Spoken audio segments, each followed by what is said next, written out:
মানুষ 2 দিনকার জন্য পৃথিবীতে আসে। এ মানুষ কিন্তু অস্থায়ীভাবে কেউ থাকে না।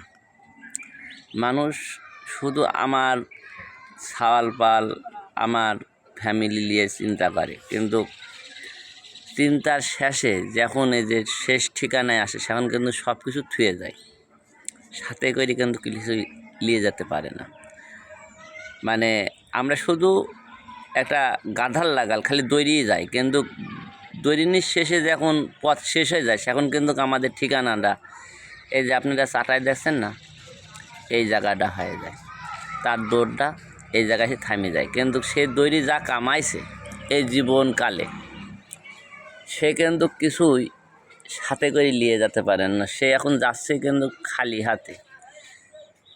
গাইস, একদিন আমাদেরও এই জায়গায় আসা লাগবে।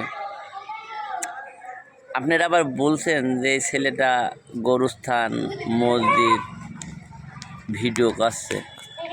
গোরস্থান মসজিদ ভিডিও করছি এই কারণে, যাতে আমরা সাধারণ যারা মানুষ আছি, যারা এখনও ভুল পথে হাঁটাহাঁটি করছে, এই জিনিসটুক দেখে যাতে তার একটা জ্ঞান অর্জন হয়, তাহলে সে আর খারাপ কাজ থাকবে না।